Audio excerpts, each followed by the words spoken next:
Hello, welcome to Oxford Heirlooms. We're in the sewing room today. I still have my pattern piece and my batiste pinned to my piece of foam cord from the last video, but I'm going to unpin that for the time being and remove my pattern piece from underneath the batiste and set that aside because I won't be needing that again.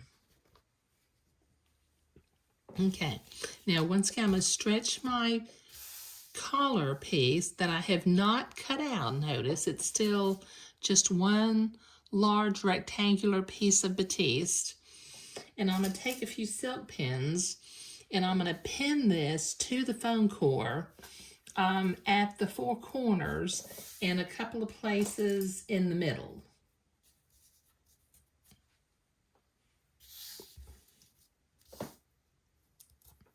Just kind of stretched out, not too stretchy.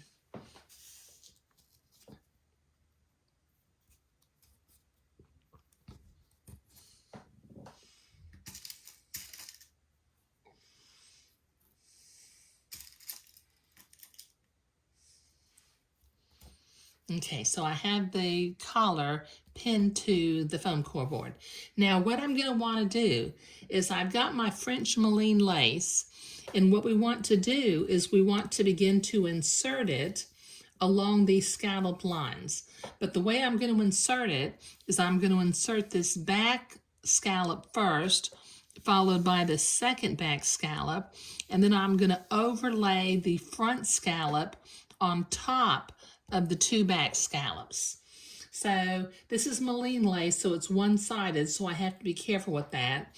But I'm going to just kind of very carefully estimate about how much lace I need to accommodate the first scallop, and give yourself about an extra 1.5 inches. Okay, can you see that?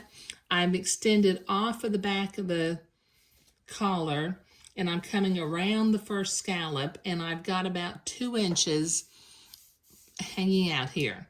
Okay, now I'm going to turn this a little bit sideways so I have a better view of this. Now what we're going to do, let me just check my insides and outsides of my laces. Okay, starting from the outside line, I'm going to start pinning about probably every 3/8 of an inch. I'm going to poke a pin in on the line, just following the curve with the edge of the insertion lace. I feel like this video today may be a little bit longer than most of my videos, but I can't help it. Inserting the lace in this collar is probably the most complicated step in creating this particular project. So this will take me a minute to get this pinned in along the first scallop. Just carefully follow the line. Just poke a pin in.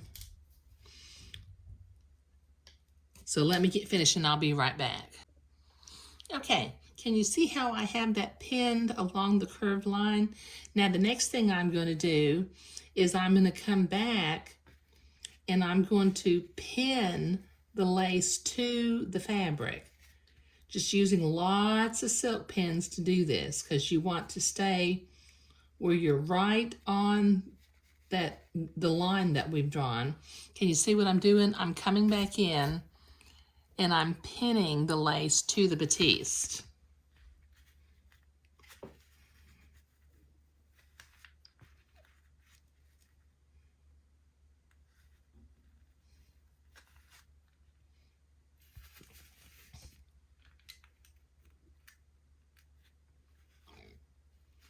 Okay, this will take me a minute to get all these pins flat along the lace. Okay, I have that pinned to the batiste along the curve line. Now the next thing that I want to do is I'm going to use an extra piece of Malines lace, and I'm going to pretend that I'm inserting it from the front for the time being. And using my friction erasable pen, I'm going to make a little dot where the lace is going to overlap right here at the front and right here at the back.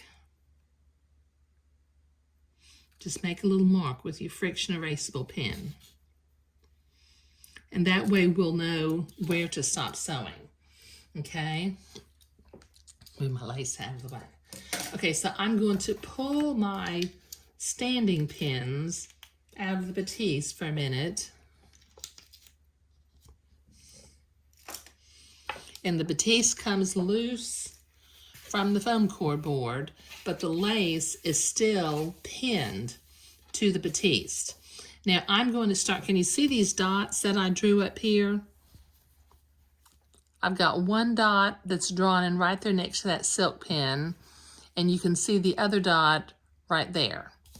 Okay, now when I sew lace on, I like for my lace to be on the right and my batiste to be on the left. So I need to set my machine not to attaching entredot, but to attach lace. And on my machine, I'm going to set my zigzag to a 3.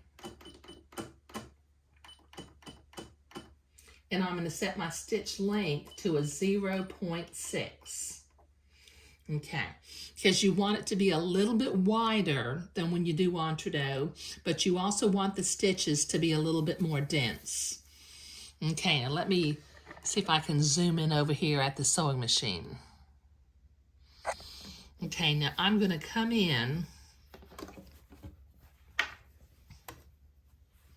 think I'll sew from this side. And starting at the back edge of the collar, you take one pin out. I'm going to lower my presser foot, put my needle in.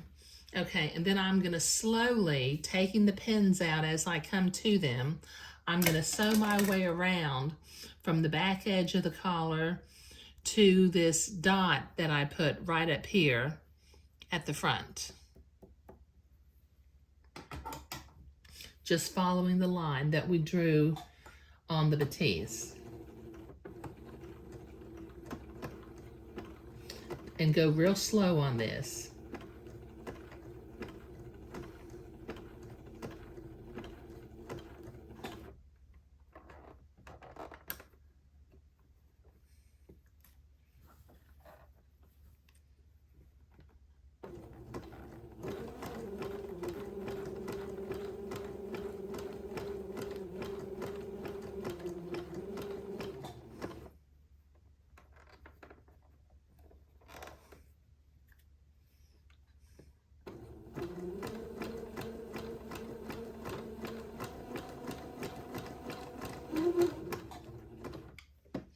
Okay, this will take me a minute to get this done.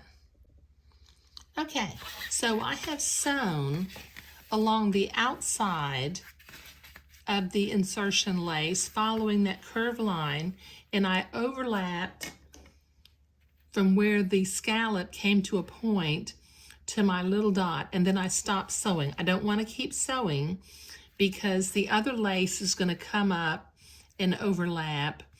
And we don't want to leave any stitches that we have to take out. Okay, so let me zoom back out for a minute. Okay, in the next step, I'm going to be pinning my collar piece to the foam core board again. Just using some pins, pinning it in at the corners, stretching it out as I go.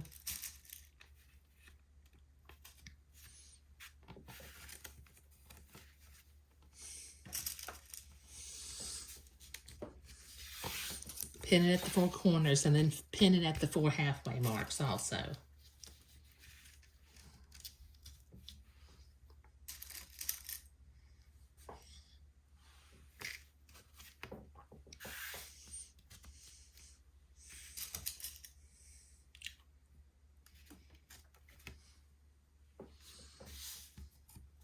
Okay, now in this next step, let me see if I can turn this around this direction.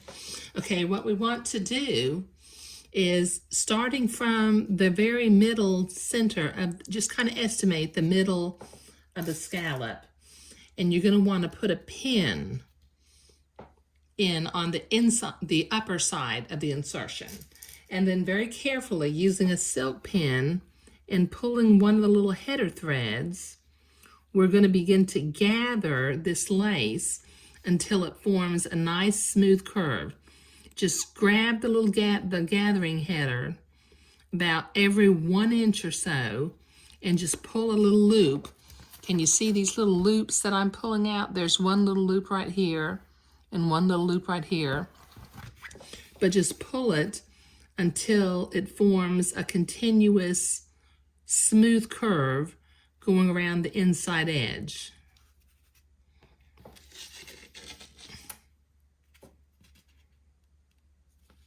Just by pulling a gathering header. And those gathering headers will, and it'll curve. And you can pull it again if you need to in order to kind of make sure that it's gathered smoothly. Okay, now on the other side of the pin, I'm going to repeat this process. Grab a little gathering header, pull it until it gathers to where it comes flat.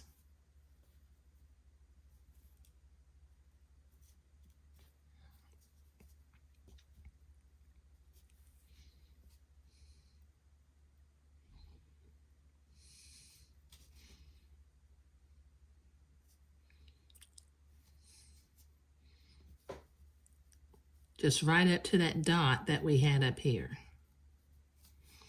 Okay, so I'm going to pin at that dot, and then just like we pinned again, I'm going to pin down this inside edge of the insertion lace. Don't be afraid to use lots of pins. Okay, this will take me a minute to get this all pinned. Okay, so I've got that inside part of the gathering lace pinned to the batiste. Now once again, I'm going to remove my standing pins that are at the corners and at the halfway points. I still have my machine set for that tight zigzag.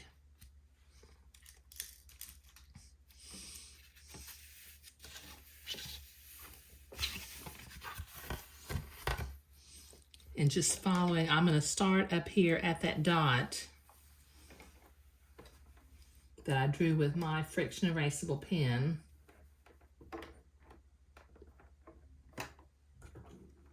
Okay, I'm right in at the dot. And then I'm going to very slowly start zigzagging the inside part of the insertion lace, removing my pins as I come to them.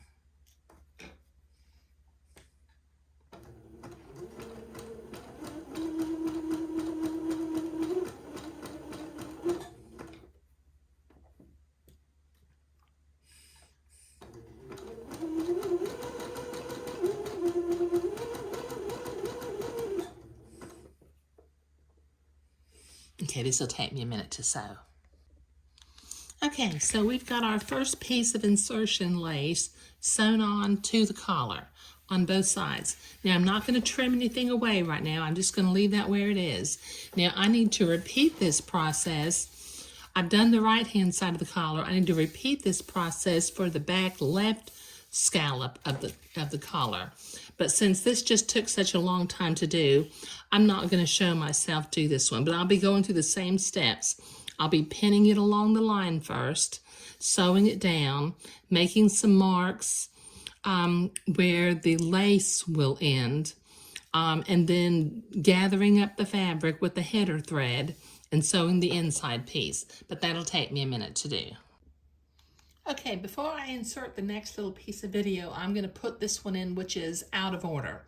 Obviously, you can see I've already got everything sewn on, but I had a little video clip that I realized I messed up. I thought I was recording, and I must not have hit the record button because the whole process didn't show up. But I do want to make a note that I came back in here with my pattern piece, and at the center front, at the bottom of the front scallop, I made a little mark. Can you see that little blue mark that I've made? And what I ended up doing, since my Malin lace, not only is it one-sided, it's not directional, but it does actually have a pattern that sometimes they're facing up and sometimes they're facing down. And what I wanted to do I wanted to have one of the little medallions that was facing up right in the center of the lace. So when I cut my lace, I gave myself some extra length and I positioned the lace to where the little medallion that's pointing up is right in the center, and I started pinning the lace onto the batiste from the center and worked my way around the edges. But I just wanted to put this particular little video clip in before I insert the next video clip, because I felt like that was an important detail that doesn't need to be missed. Thank you. Okay, I've got that pinned into place for the front scallop. It's overlapping a little bit. Now I'm going to start up here at the inside corner of the right scallop, and I'm going to work my way down along the bottom edge until I get to this inside scallop on the left side. Okay, I've got this pinned to the foam core board one more time.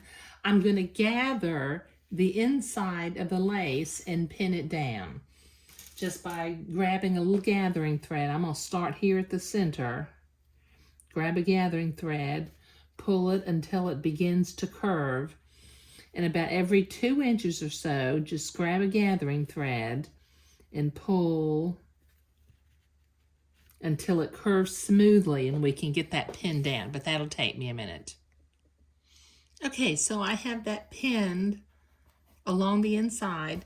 Now what I'm going to do is I'm going to start sewing at this inside back edge again, double up what I sewed before, come along the inside edge around like here, and then double back over what I sewed before so that I can get back to where I started before. And then we'll have some lace to trim away with our specialty scissors, but this will take me a minute to sew this.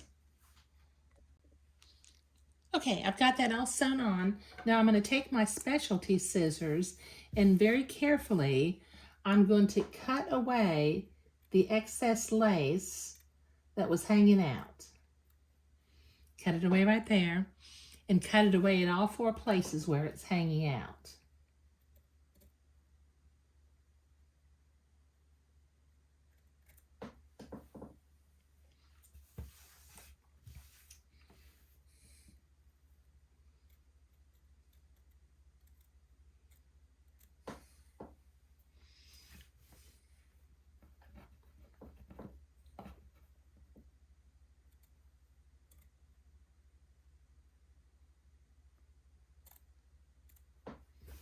Oh, isn't that going to be just lovely? That's going to be just a lovely little collar, isn't it? Yeah, I like that a lot. Okay, now in the next step, I'm going to be using my embroidery hoop because I don't want to cut away the fabric behind the lace until after I've done the hand embroidery, because depending on the type of embroidery hoop that you use, it can put too much stress on this little seam where we sewed the lace on there. But this is what we were doing today. We were inserting the scallop laces, first the right side, then the left side, and then the front piece. So the front piece overlaps on top of the 2 side pieces. But that looks just lovely. But thank you.